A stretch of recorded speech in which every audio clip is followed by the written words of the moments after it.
most people, to eliminate it completely is impractical. It's difficult because now there's so many things tied to the computer. A lot of people's jobs are related to computer and internet access, things like that. For most people, it's going to be impractical. I know many people in the U.S., not just Muslims. I know many non-Muslims that just don't have it in the house because of the destructive effects that it has. A lot of the Waldorf parents will not have them in the house, things like that. But, you know, one of the things that is recommended is to have it in an open space. Don't have it in a private space where people can go. Even husbands, because we've got a problem with some of the men now that are getting addicted to things. In fact, I had a man ask me about it the other day, you know, that he was having trouble with that. We did a conference on pornography in Toronto before I did the paper at Princeton, and I was amazed at how many of the Muslim women in hijab came up to me afterwards and told me that they were having problems with their husbands. There are restrictions here, obviously. I think there's some internet control for those type things, but there's DVDs and there's other ways around that. So there are problems.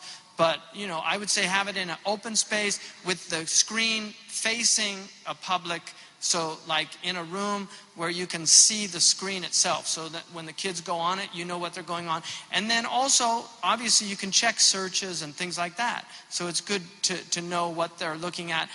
As they get older, trust is very important. You know, and to spy on your kids as they get older is actually a breach. And that can cause a lot of problems because you're going to create a deceptive child. So it's dangerous to do that, I personally think. I trust my kids. I've sat down with them. I talked to them about it. I found some films once. I mean, they were more like just very violent films. And I sat down with my kids and I explained to them. I said, I'm out here combating against these things and I can't have it in my house. When you guys turn 18, you're on your own. You can do whatever you want. But in my house, this isn't happening. And I trust you. I'm not going to talk about this again, but I trust you. And that's the way I do with my kids. I've never, and then I don't punish them if they do something wrong and come to me. I don't punish them. You know, one of my kids came to me and he just started crying. He was about 14. He started crying. And I said, what's wrong? He said, I went on the computer without your permission and looked at some, and he really felt bad about it. And I told him, I said, look, that is your damir. You know, it's your conscience talking to you. And always listen to that, because that will always be truthful. You know, so I just used it as an opportunity to encourage him that when he knows something's wrong, to respond to that.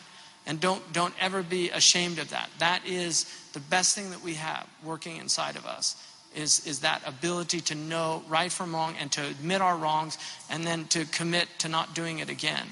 So, you know, that's what I would do.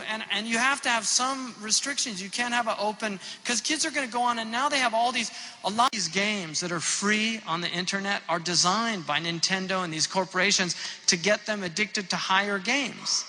So they're simple games, they're not that fun. It's all designed, they know exactly what they're doing. This is really well-researched stuff. They have lots of psychiatrists and psychologists on their staff that they do pupil dilatory studies on kids.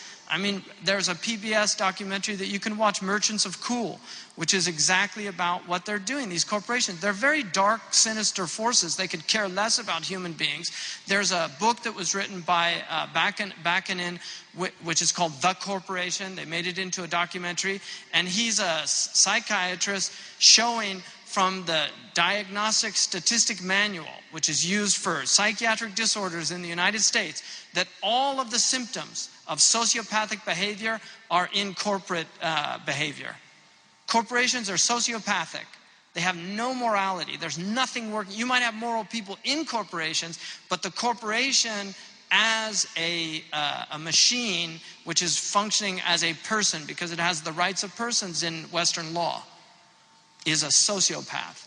And the sociopaths are running the show.